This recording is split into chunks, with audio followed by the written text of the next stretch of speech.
Oi galera, eu sou a Natália, tenho 25 anos, eu sou aluna do segundo período de Engenharia de Telecomunicações do Cefet Maracanã.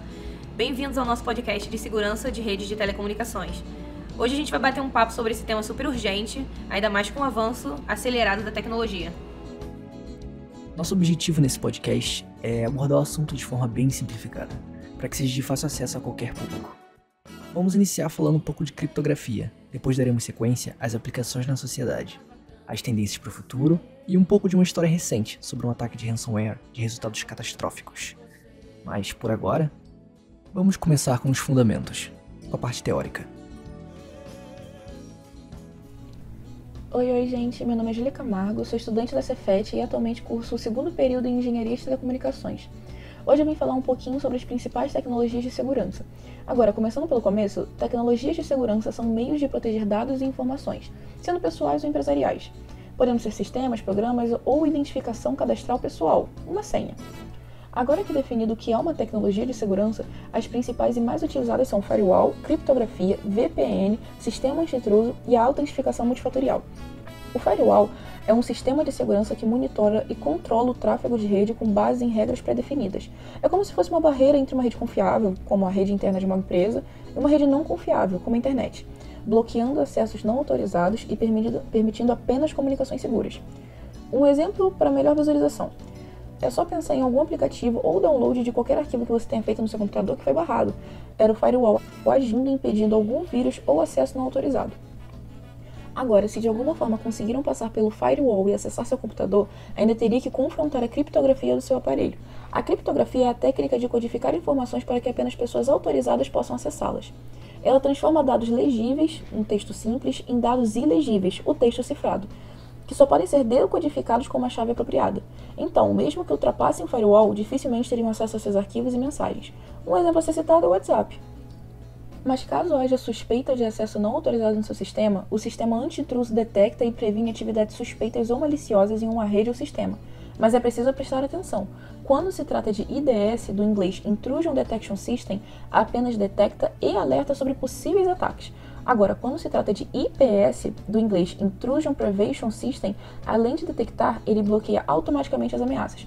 Ambos métodos previnem a ocorrência de acesso não autorizado no seu sistema.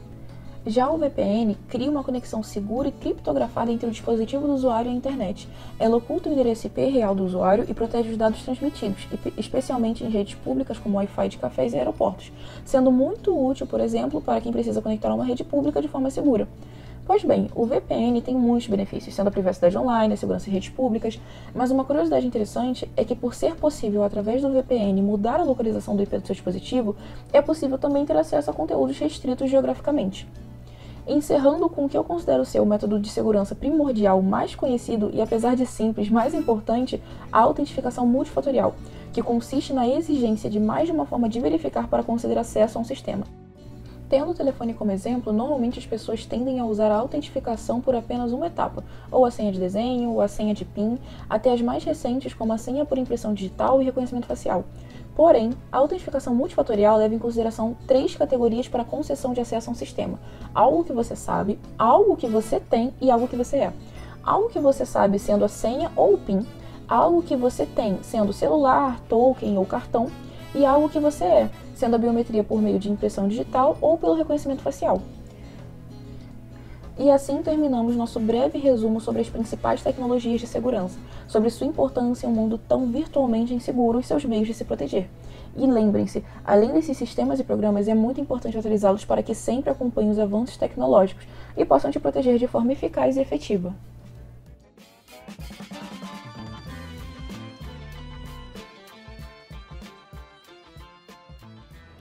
Meu nome é Igor Laranjeira, sou do curso de Telecomunicações, tenho 26 anos e estou no quarto período. Eu vou dar o exemplo de algumas práticas usadas na minha empresa para mitigar alguns tipos de invasões e para também cuidar melhor, né, dos conteúdos que a gente tem. Eu trabalho na TV Globo e a coisa mais rica que a gente tem lá são os nossos arquivos. Acho que de qualquer empresa também, acho que a melhor coisa que eles têm são os arquivos. E algumas práticas que a gente tem ligados a redes é a parte da segmentação. Cada área tem a sua rede, cada área tem as suas liberações, né? E cada área tem a rede que interliga os seus próprios equipamentos. Então, a área da tecnologia vai ter a sua rede interna para fazer esses acessos, a área corporativa vai ter uma rede diferente e as demais áreas também vão ter outras redes, além da parte da infraestrutura que está na cloud. Além dessas práticas feitas pela própria empresa para segmentação de redes, para essa mitigação de acessos, nós temos muitos estímulos também de usar cofre de senhas. A gente usa o Keeper como um cofre de senhas. O Microsoft Authenticator para entrar nos espaços corporativos e em algumas ferramentas internas também. E, além disso, a gente tem o time todo de segurança. Eles são denominados, são separados em duas equipes, o Red Team e o Blue Team. E aí eles ficam a todo tempo fazendo meio que batalhas de invasões e de defesas de ataques. Além de fazerem algumas campanhas de phishing, algumas coisas assim, para atingirem a empresa inteira. Em relação a mandar algum e-mail malicioso e alertar as pessoas das práticas boas de verificar se o e-mail é interno, se aquele link ali é confiável e se é alguma coisa que faça sentido da gente receber. Na parte de dados, como a gente tem muitas mídias e mídias pesadas, a gente costuma fazer a digitalização dessas mídias quando elas são físicas e também de ter diversos backups em diversos ambientes para a gente não perder esse conteúdo. Como essa questão de mídia é importante para a gente sempre faz um backup tanto de dados sensíveis quanto de dados não sensíveis. Essas práticas são estimuladas demais pela empresa para a gente cuidar dos nossos dados. Além dessas práticas, eles estimulam muitas equipes com pessoas referências em segurança. Então, eles sempre lançam campanhas de segurança de dados e de redes, e as pessoas das equipes são estimuladas a se inscreverem, participarem, participam de diversas reuniões com esses grupos, né? Um grupo fechado, conversa especificamente sobre essa questão de segurança em redes, e essas pessoas são estimuladas a divulgarem toda a parte de proteção, de uso de cofre de senhas, de boas práticas diárias para não acabar sofrendo um ataque, uma invasão por descuido. Então essas pessoas ficam nas equipes assim, diariamente fazendo alusões às práticas boas, pedindo para tomar cuidado, não colocar senhas em locais frágeis, tipo quadro ou algum local que qualquer pessoa que pode entrar e ver e não poderia. Então essas pessoas ficam ali como pessoas chaves nas equipes para cuidar e estimular sempre essas boas práticas em relação à segurança. Para completar o que o Igor falou, recentemente a empresa onde eu faço estágio, a Evolt, rolou um treinamento lá bem dinâmico e interativo, com curso, com exercício prático, para a gente ficar bem afiado e preparado contra phishing, contra engenharia social, malwares e outras técnicas que os hackers usam. A gente teve um evento que foi o Hacker Rangers e a gente aprendeu um pouco sobre esses ataques, né? A gente aprendeu sobre tailgating, que é mais um tipo de engenharia social, worms, que é mais malware. A gente aprendeu sobre phishing, que são alguns tipos de ataques através de e-mails e outras coisas. E com o avanço da tecnologia, essas pessoas estão se tornando cada vez mais audaciosas. Então a gente tem diversos tipos de ataques através das nossas tecnologias, tanto fisicamente quanto da forma digital. Falando um pouco sobre normas e regras na segurança da rede de telecomunicação, quando a gente fala sobre segurança, parece uma coisa de filme de ação, tipo papo de hacker, né? Mas na verdade é o conjunto de cuidados que a empresa precisa, para proteger, né, um pouco assim, os dados que circulam pela rede, como chamadas, mensagens, informações e até dados bancários. E esses cuidados, eles não são opcionais, existem leis e regras que orientam como tudo isso deve funcionar ali. A primeira é a LGPD, a lei que protege os seus dados. LGPD é a sigla para a Lei Geral da Proteção de Dados. Ela é como a lei do sigilo dos tempos modernos. Ela diz que toda empresa que coleta e usa dados pessoais precisa cuidar muito bem dessas informações. Isso vale para empresas de telefonia, internet e qualquer serviço que lide com seus dados. Na prática, isso significa que proteger os sistemas contra vazamentos, controlar quem acessa o quê e avisar caso algo de errado aconteça. Se não seguir a lei, pode rolar multa, e das grandes.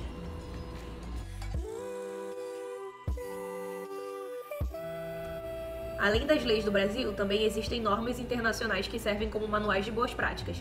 Elas mostram um caminho para tornar as redes mais seguras, tanto no Brasil quanto lá fora. Alguns exemplos são o ISO 27001, que é um padrão internacional que ajuda a organizar tudo em relação à segurança. A gente tem a GDPR, que é a versão europeia da LGPD, mas também afeta empresas brasileiras. Temos o NIST e o ITU, que são nomes complicadíssimos, mas que trazem diretrizes super úteis para proteger sistemas que cuidam de serviços essenciais, como luz, internet e até hospitais. Essas normas ajudam a responder como quem pode acessar tal informação, o que fazer se um ataque acontecer e como garantir que dados de clientes estão protegidos. Para que uma rede de telecomunicações seja confiável, ela precisa provar que está sendo bem cuidada. Como que a gente faz isso? Fazendo checagens detalhadas para ver se está tudo funcionando como deveria. É como levar um carro para revisão. Você confere se os freios estão bons, se o óleo está em dia e se o motor está redondo. Na segurança da informação, funciona parecido. Essas revisões ajudam a identificar problemas antes de virarem crises. Além disso, quando uma empresa é transparente, tem boas práticas e mostra que está tudo em conformidade com a lei, ela passa mais segurança para os clientes e para todo mundo que depende de funcionar direitinho.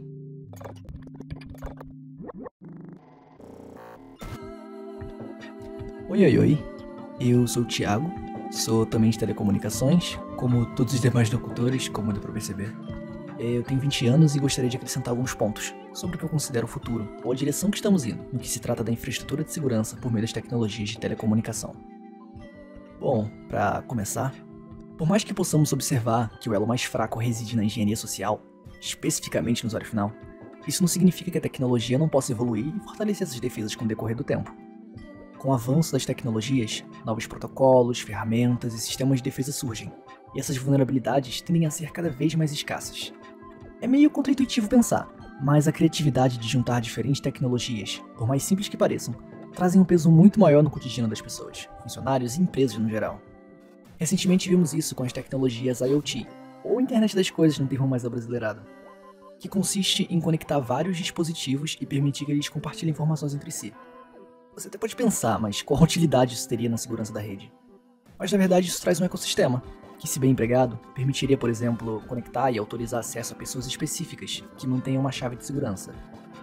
Isso pareceu bem abstrato, mas em um exemplo mais realista, poderíamos ter em uma empresa uma área em que, para se ter acesso interno a um local sensível ou a informações sigilosas importantes, um limitador físico, que detecta, por exemplo, qual funcionário está presente na sala, por meio do Bluetooth de um dispositivo da empresa que ele esteja carregando, ou esse conceito junto de outras tecnologias, como a UWB, e pode ser chamada de Ultra-Wideband, que é uma forma de detectar a direção e proximidade desse dispositivo em relação ao sistema que pretende ser acessado. Agora tenta imaginar, tudo isso conectado em um sistema interno de termômetros, luzes, sensores de movimento ou presença, tablets e notebooks de uso interno e corporativo. Cabe apenas à necessidade da empresa. E, cara, pensando ainda mais além, poderíamos pensar em sistemas integrados com IAs, usando modelos locais para automatizar e evitar acesso a dados em regiões cruciais de uma empresa.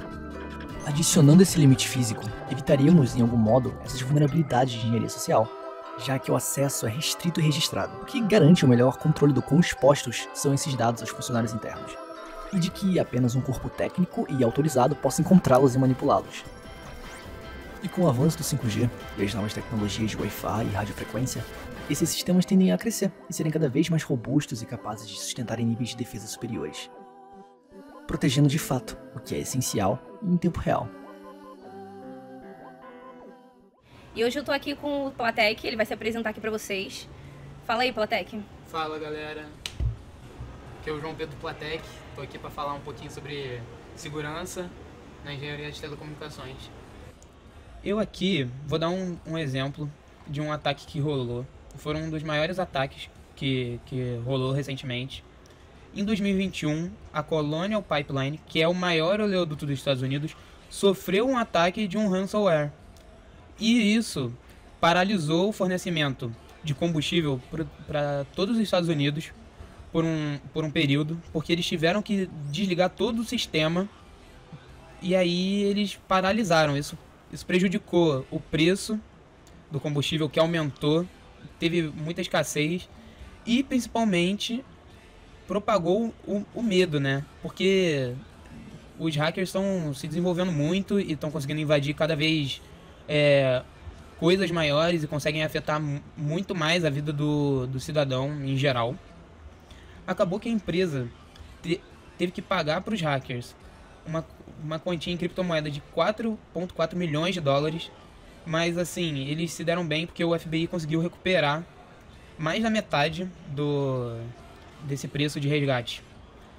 Esse caso só mostra pra gente que cada vez as empresas e até nós, usuários básicos, a gente tem que tomar cada vez mais cuidado com qualquer coisa que a gente clica, qualquer coisa que a gente faz, e que a segurança nunca é demais, sabe? E que a gente tem que sempre batalhar para cada vez os nossos dados, as nossas informações estarem mais seguras na internet, no computador e etc. Depois do ataque, a empresa teve que reforçar e investir mais nesse lado de segurança, porque, querendo ou não, ela não é, sei lá, uma rede social. É algo que afeta a economia dos Estados Unidos, e eles não podem ficar sofrendo esse tipo de ataque direto. É uma empresa, é uma multinacional, pô, não dá pra ficar sofrendo esses ataques. E eu gostaria de ouvir sobre a galera aqui que tá escutando, se já rolou algum tipo de hacker, de algum tipo de grabbing, se você já teve alguma conta roubada, algo do tipo já aconteceu com você, algum dado seu já foi vazado na internet, algum computador foi hackeado, cartão clonado ou qualquer coisa desse tipo.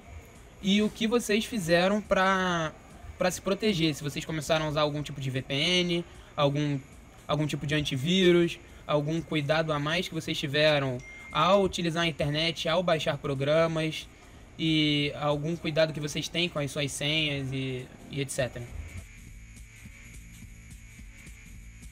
Você acredita? Tem site que ajuda a ver se sua senha é segura. Tipo, tem um site que eu já usei, por exemplo, por carteira de criptomoeda. Tem um site que a galera usa, que ele coloca a estimativa de quanto tempo que iam demorar para quebrar a sua senha.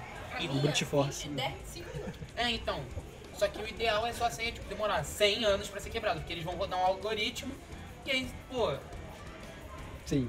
Eles quebram muito fácil. E o computador é rápido pra caralho. Não é igual a gente tentando descobrir senha. Tem um amigo meu que ele é programador e ele literalmente já A gente pode deixar naquela partezinha de descrição do vídeo, essas partes dos links de acesso para esses sites de informação, aí a gente fala na descrição. Então, 1 minuto, então 1 segundo a gente falou sobre isso. Dá pra fazer, pra ficar bonitinho. E tá aqui o link do site de acesso, se vocês quiserem saber. Qual o site da senha, qual o site sobre esse caso que a gente falou, tá aqui o link da notícia. A gente pode trazer isso. Então, o meu amigo também, ele foi pros Estados Unidos e aí ele usou a internet do hotel. E aí ele foi hackeado, roubaram todas as contas dele.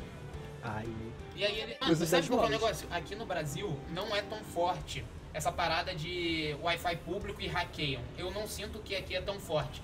Mas, por exemplo, Estados Unidos e Europa... 917, essa linha do 917, aqueles ônibusinhos azuis, tem rede Wi-Fi, né? Então, vou te conectar. Então, no 917 ninguém vai te hackear. No Wi-Fi do 917. Não importa, tem qual vou te conectar. Então, mas esse que é o negócio. Na gringa... vai aparecer um desgraçado e vai me hackear. Na gringa é muito forte. Lá a cultura é muito então, na Europa e nos Estados Unidos, até na Ásia... A cultura de hackear é na mesma proporção de massacre na escola. Não é, eles devem ser tipo pessoas que são funcionários do hotel, ou até pessoas que só deixam lá o script rodando pra roubar a conta. Sim. E a galera faz dinheiro disso, porque, por exemplo, o banco é muito difícil de hackear, né? Mas, por exemplo, e-mail, conta de jogo, o cara roubou. Meu amigo tinha uma conta de jogo com bastante skin, essas coisas, aí vende. Vocês viram que os estelionatários estavam botando a imagem assim, impressa, foto do pessoal no balão e fazendo... Cara, não, isso facial, aí reconhecimento facial. Mas aí é um sistema muito falho, né, cara? Mano, mas pior que... É uma merda. A memória do meu computador. Vamos que eu vou começar a falar sobre crimes que eu cometi online. Perfeito. Não vou também. Não. Não vou, mas...